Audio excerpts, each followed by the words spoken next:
O que eu queria começar falando para você é que o casamento, para dar certo e para ser uma bênção, os dois precisam viver os seus papéis. E eu quero descrever o papel do marido e eu quero descrever o papel da esposa. E enquanto eu descrevo, eu quero que você fique aí pensando, tá? Na pessoa que você precisa escolher. Se você está namorando, comece a pensar se esse que você está namorando vai se tornar isso ou é isso aqui. Tá? Não quero acabar com nenhum namoro aqui, mas, né? Quem sabe? Quem sabe Deus dá livramento para você nessa noite, amém? Então, você que está solteiro, você precisa pensar duas coisas. Quando eu estiver falando sobre o homem, e você é homem, você pensa, eu preciso virar isso aqui. Ok? Amém? Se você é mulher aqui, você está solteira, quando eu estiver falando do homem, eu preciso achar um cara assim. Ok? Você, quando eu falar da mulher, mesma coisa, as meninas aqui falam, eu preciso me tornar isso, e os homens falam, eu preciso achar uma menina assim. Amém? Então vamos lá, viva os papéis. Então, o que Paulo vai dizer é que o homem é o cabeça dessa relação, e eu queria usar essa figura para falar um pouco do papel do homem. O que você precisa entender, homens aqui neste lugar, é que Deus nos colocou como responsáveis pela casa, responsáveis pela relação, tá?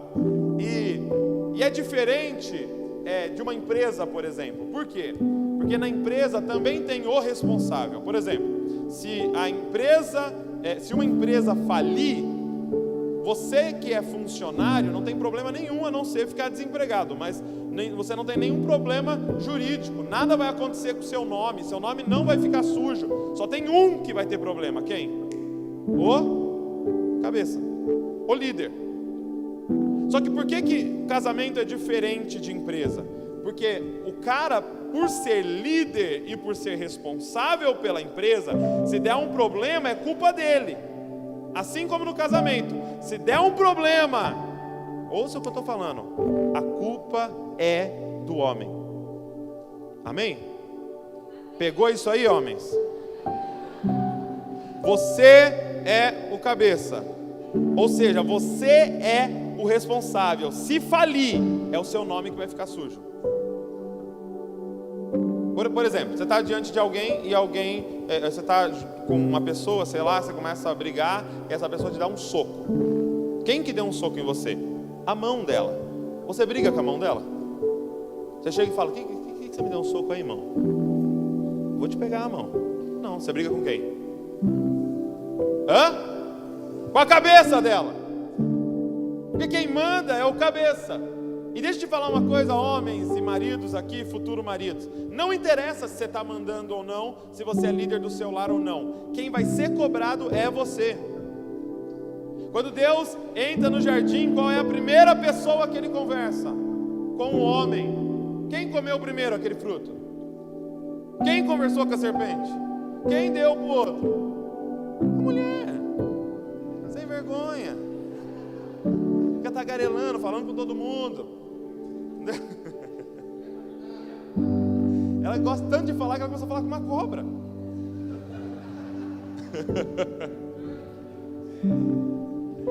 Agora, na hora de cobrar, quem que ele falou primeiro, Deus? Cara, com quem ele colocou de líder. Então entenda, nós vamos estar diante de Deus um dia, homens, e Ele vai cobrar a gente pela nossa família. Nós somos responsáveis, cara. Então dá um jeito, meu irmão, vira homem.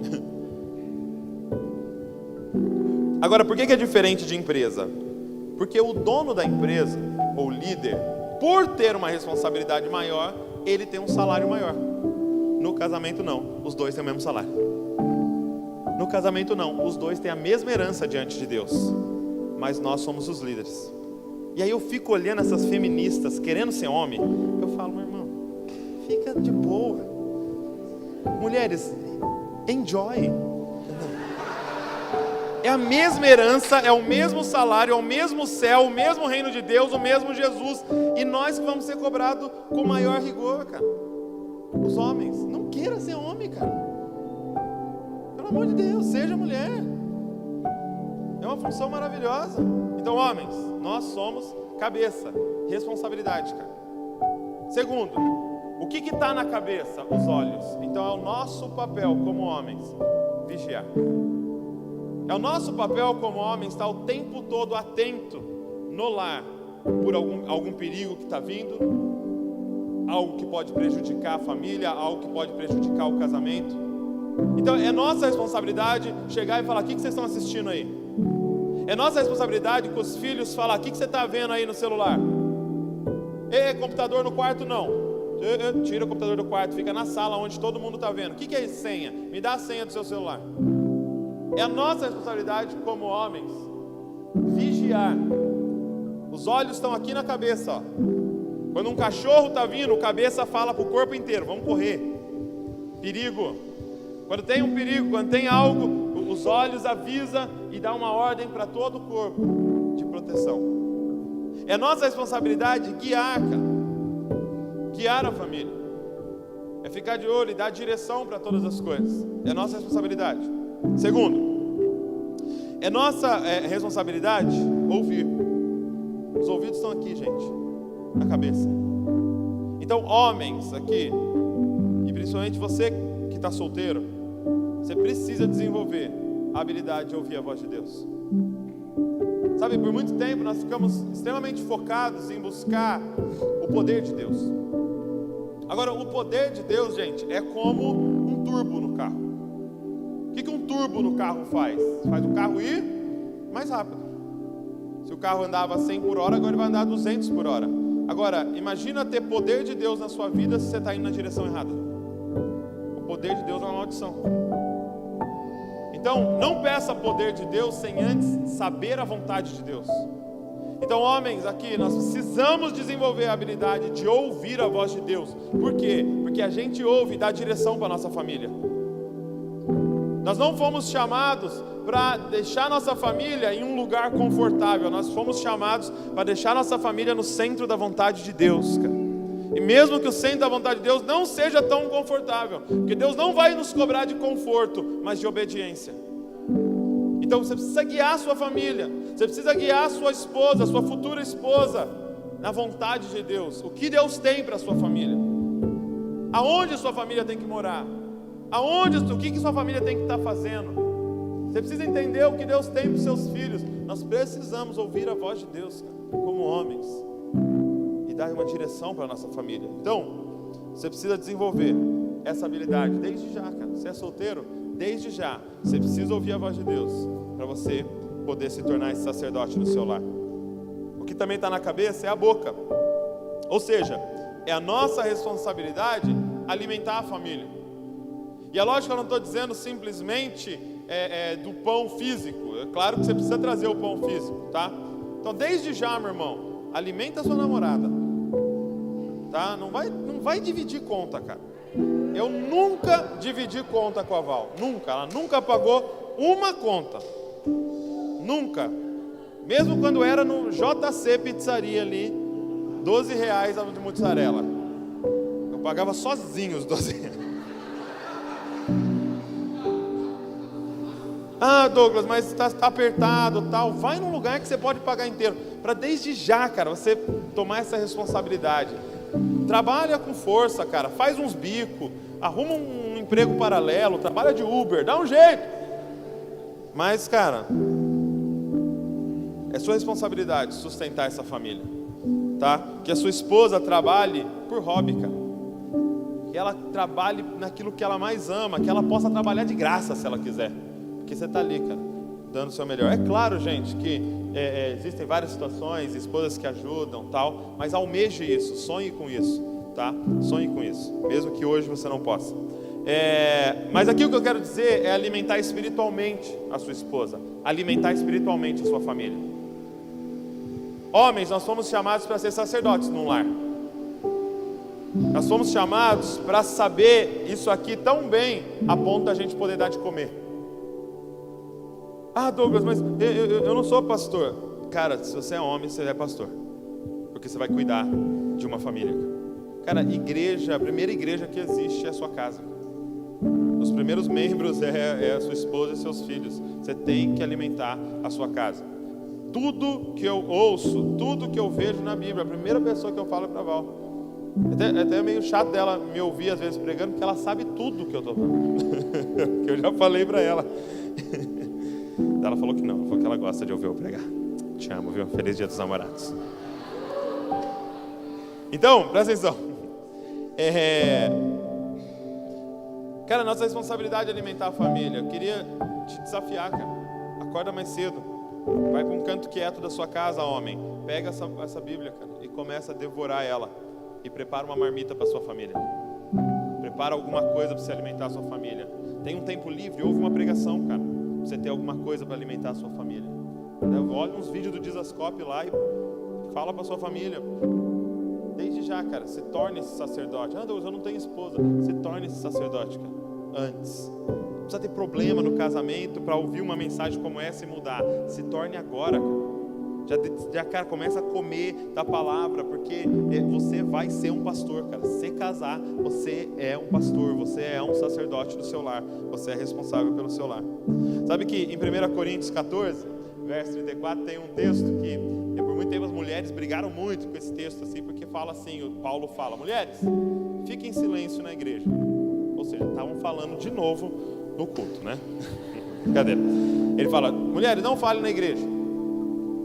E não façam perguntas. Ele falou assim, ó. Não, se você tiver uma pergunta, na sua casa você pergunta para o seu marido. Olha o Paulo, cara. E muito tempo as mulheres ficaram bravas com esse texto. Não, mas que é isso, tal. Só que, cara, deixa eu te falar uma coisa sobre esse texto. Talvez Paulo não estava sendo machista. Talvez Paulo estava protegendo as mulheres nesse texto. Por quê? Porque a mulher, gente, tem muito mais fé. Se a gente contar hoje aqui, tem muito mais mulheres do que homens nesse lugar. E é assim em todas as igrejas.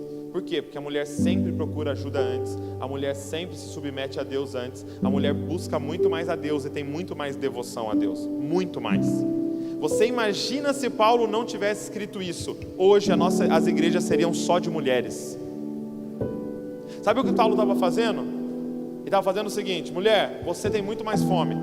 Você busca muito mais a Deus. Então eu vou criar um mecanismo aqui. Eu não vou responder suas perguntas. Você vai ter que chegar em casa e perguntar para o seu marido. Então você imagina as mulheres: meu bem, o que quer dizer esse versículo aqui?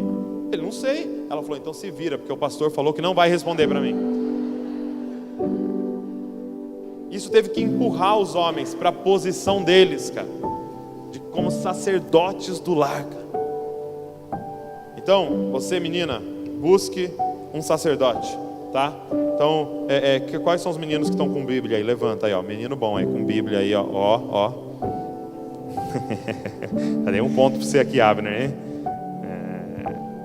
Tá solteiro, né, Abner? Ah, então tá bom. Já que dá um problema já aqui. E a mulher? Vamos lá então agora, mulherada. Qual é o trabalho da mulher? Qual é o papel da mulher? E aí Paulo coloca que a mulher é o corpo. Então, o papel da mulher é edificar. O papel da mulher é construir, tá? Não adianta uma cabeça genial sem um corpo ativo e forte. Quem constrói um lar e quem destrói um lar é a mulher. Olha o que diz em Provérbios 14, verso de número 1.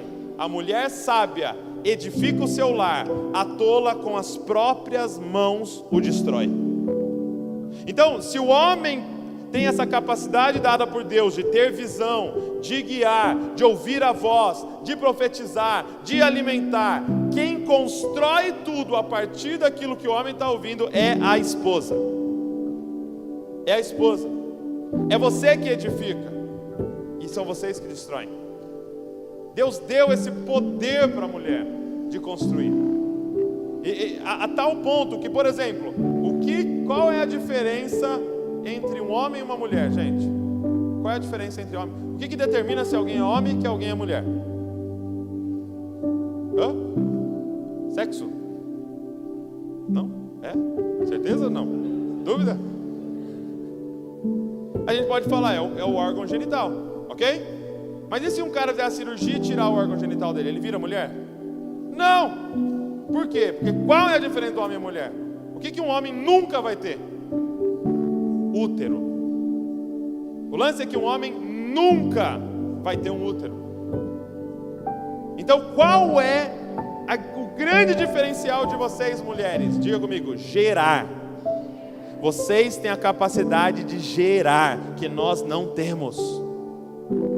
Nós, como homens, temos a capacidade de semear, mas quem faz acontecer é vocês. Quem pega uma semente e transforma em cada um que está nesse lugar. Cada um que está nesse lugar só está aqui por causa de um útero. A mulher, ela tem uma capacidade de multiplicação, gente. O que você semear na vida dela, ela vai multiplicar. Entendeu? Semeia uma fofoca na vida de uma mulher. Semeia um problema. Semeia algo negativo. Ela vai multiplicar, porque é um dom dela de multiplicar. Agora semeia palavras de bênção, semeia palavras de afirmação. Cara, coloca um projeto na mão de uma mulher, ela faz acontecer, cara. Por quê? Porque a mulher tem essa capacidade do útero de multiplicar o que é colocado na mão dela. Então, mulheres, usem isso. Mulheres, escolham com sabedoria o homem que vai estar ao lado de vocês. Se desde já ele está falando palavras ruins para vocês, larga esse cara, mano. Se desde já ele está semeando maldição na vida de vocês, larga ele, cara. Mas que vocês estejam ao lado de alguém que vai colocar uma semente correta em vocês, para vocês multiplicarem, cara, aquilo que Deus tem para vocês. Essa capacidade que a mulher tem de construir, de edificar, mas é necessário um alinhamento. O grande desafio da mulher aqui nesse texto é respeito. É o grande desafio, porque por a mulher ter essa grande capacidade, ela também tem uma tentação de tomar a frente. Mas aí é o momento que a família fica desalinhada. Por quê? Porque existe um fluxo do que Deus faz. É como se fossem vários canos, e apenas se todos eles estiverem alinhados, flui o que Deus tem para a sua família. Então, é Deus, é Jesus, é o Espírito, é o homem, é a mulher e são os filhos. Se você desalinha, quem geralmente tem o maior problema? Quem está no final da linha? Os filhos. Quantos aqui são filhos de uma casa desalinhada? Não precisa levantar a mão. Esse cara... Perdão, eu não falei que não era para levantar a mão, né? Você sabe o que eu estou falando. De uma mãe que tomava a frente, de um pai passivo, de um pai agressivo, de um pai ditador, ou de um pai que não estava presente. Cara, desalinhou. Mas pode ser diferente na sua geração. Pode ser diferente dos seus filhos para frente, cara. Vocês se alinharem, vocês têm essa oportunidade. Pai e mãe a gente não escolhe, mas marido e esposa você escolhe, cara.